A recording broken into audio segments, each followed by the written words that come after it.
by giving the example between Narad Muni and Daksha. We were talking about Daksha before, the Daksha Yagya.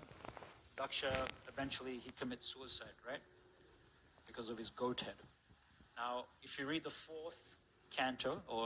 sixth canto of Srimad Bhagavatam, Daksha takes birth again. He takes birth again as the son of the Prachetas and the daughter of the moon god, the daughter of the trees. Her name is Marisha. So the Prachetas and Marisha, they unite to create Daksha. Daksha takes birth again. And it's explained that Daksha was again, in his second birth, tasked to create progeny. And he does intense tapasya.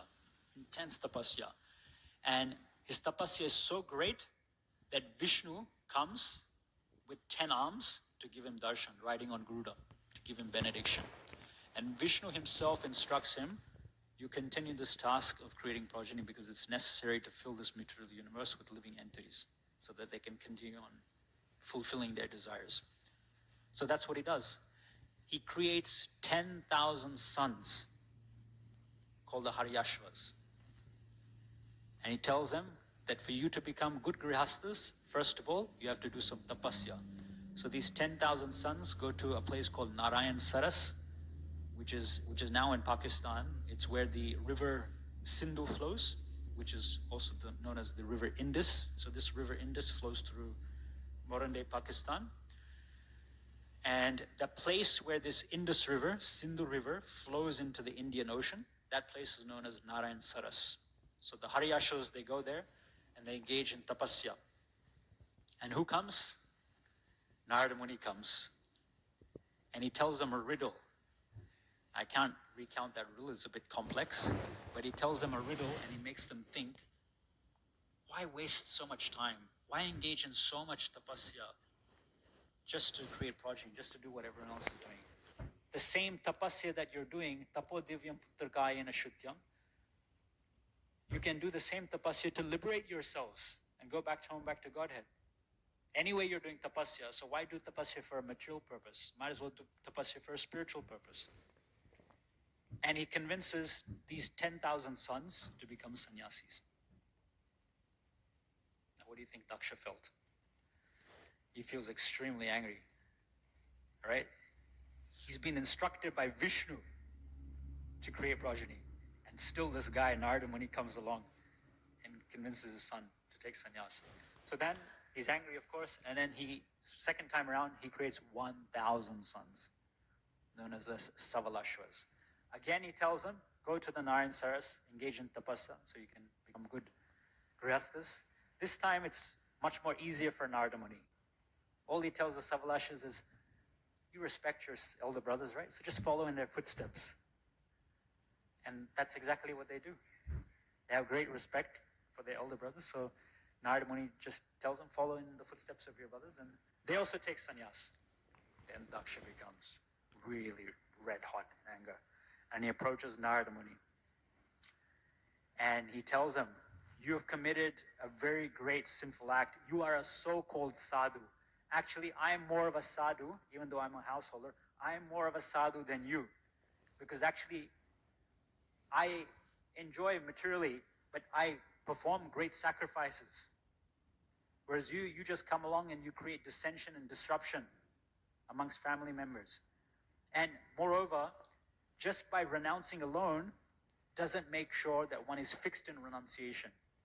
If you want to really renounce, you have to experience material pleasure first. You have to experience material pleasure, get burnt out by material pleasure, then you'll have the realization to renounce. These boys, my boys, they hadn't experienced material pleasure, and you just came along and told them to renounce. And Srila Prabhupada gives example of a pregnant woman in the purport. He says that a woman gets pregnant to have a child, and during labor she undergoes intense pain, and then she says that I shouldn't have another child again. I don't want to go through such a situation again. But then again in the future, she becomes pregnant. And Srila Prabhupada explains that material desires, the desire for sense gratification is so strong that no amount of material distress will detach us from sense pleasure. So Daksha gets so angry, he curses Narada Muni. He curses Narada Muni by saying that you shall have no place of residence in this mature world. You have to keep traveling from one destination to another destination. You can't stay in one place. And Srila Prabhupada says something very interesting in that purport. I just want to read it out. He says, a preacher is known as a Parivrajikacharya, an acharya or a teacher who always travels for the benefit of human society. Prajapati Daksha cursed Narada Muni by saying that although he had the facility to travel all over the universe, he would never be able to stay in one place. Right? Now look what Srila Prabhupada says. He says, in the parampara system from Narada Muni, I have also been cursed. Although I have many centers that would be suitable places of residence, I cannot stay anywhere, for I have been cursed by the parents of my young disciples.